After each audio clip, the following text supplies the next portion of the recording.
Mr. Smith, do you see criminals to my left? You don't see any. Do you see people who are committing crimes because they continue to believe things that just aren't true? That's paraphrasing Ronald Reagan, that liberals aren't stupid, they just know things that don't happen to be true.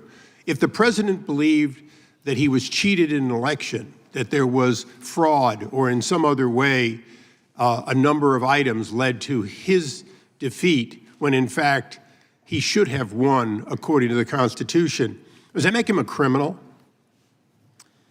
Sir, No, that's a yes or no, please, Mr. Smith. These people here are continuing to grapple constantly with things that aren't true, like socialism works, or that somehow everything the Republicans do is evil and everything they do is right. They've never reached a conclusion in a typical partisan case in which we're not evil because we think something different and we're not wrong. You understand the Constitution.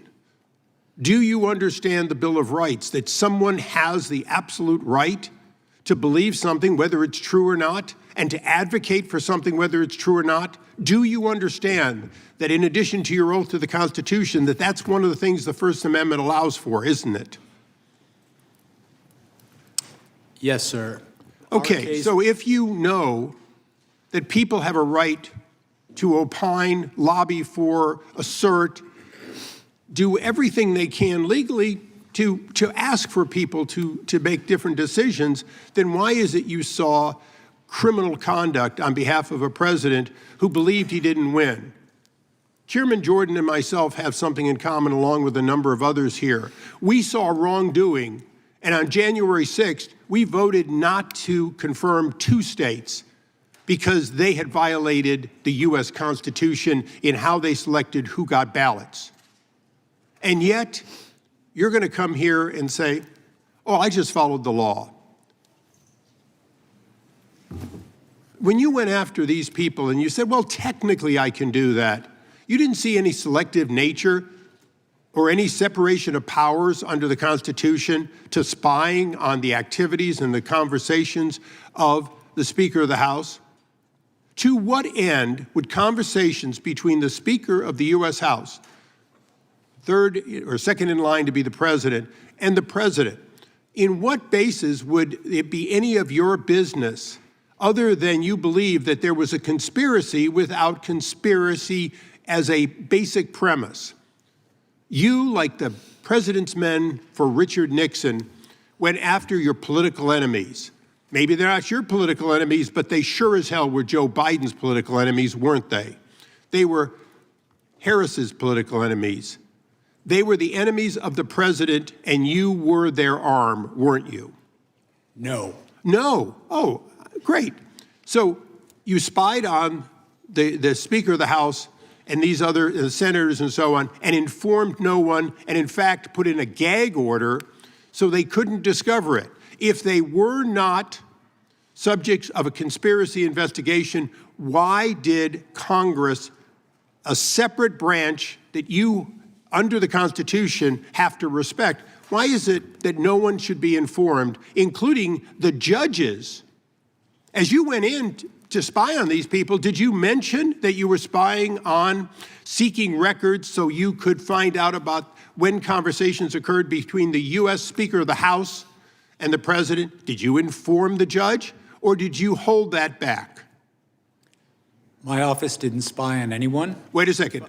The question I asked you, Mr. Smith, was pretty straightforward.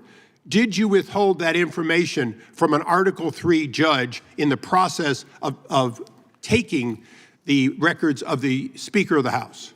We complied with department. Did you hold back Mr. Chairman, would you please instruct the gentleman to allow the witness to answer the questions? It's not your time. I'd like my time back. Mr. Chairman, again, you have please. repeatedly done that in the past. The witness has the right to answer the question. And there'll be due time to answer the question. Would you please put my time back and let me finish this?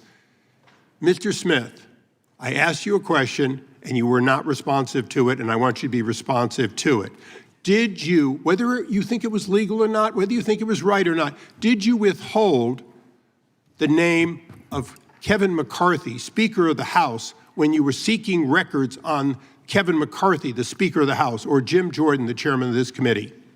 At the time of the gentleman is... No, is- please you give got a me few back more the seconds. time that would take I- it away. Time has expired, but we're going to let the witness answer your question because it's an important question. The witness can respond.